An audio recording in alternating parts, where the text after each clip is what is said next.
Hi, my name is Anaya Wesley, and I wasn't able to make it to class because of some unexpected reasons, but I decided to write a poem for my final, and I'm going to be sharing it with you all. I decided what the thing that resonated to me the most was experience, so that's what inspired this poem. I titled my poem The Illusion of Control. I sat in class when the words came crashing, too heavy, too sudden, a silence that shattered the world.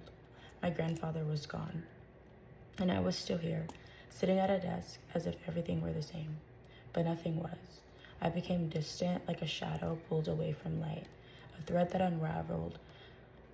The world felt too loud, too fast, and I couldn't keep up. My best friend, the one I'd laughed with, drifted away. Like a boat untethered from the shore, I couldn't reach him anymore. I saw my mother, her eyes hollow.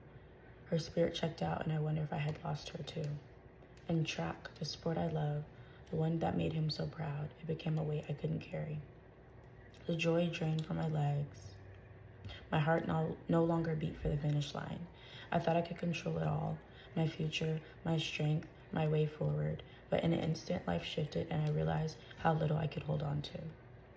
Now I walk through the days, the past never far behind, and I know that control was never mine to have, only the memory of his proud smile and the lessons. So this poem is about me finding out that my grandfather had passed away when I was in the 8th grade while I was sitting in class. And relating it back to the theme, I think in the poem I was just saying that at this point my life felt unpredictable, and I feel like I always have a plan and everything seems under control, but then I get this news, especially while I'm in class and so young, and everything shifts. I'm immediately worried about myself next week, my mom's feelings, my stepdad's feelings, my cousin's feelings, my grandma's feelings.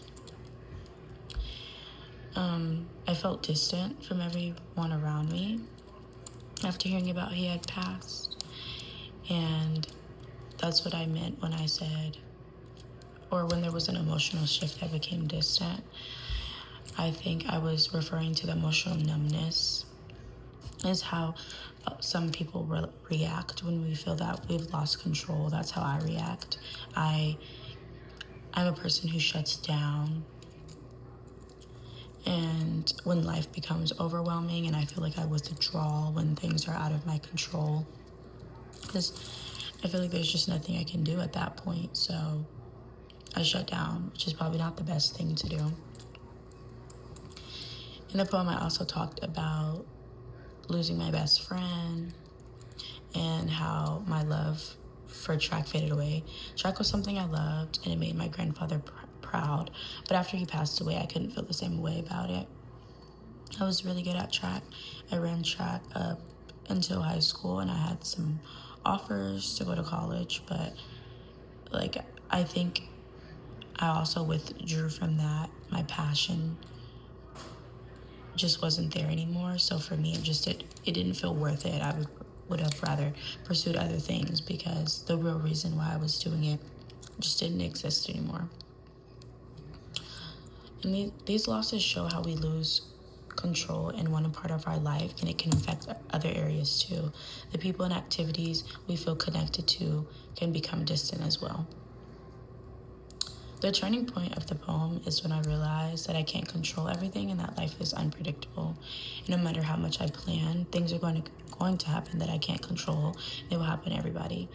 This part reflects a deeper lesson. True strength doesn't come from holding on to control, but from understanding that life is navigating the unexpected.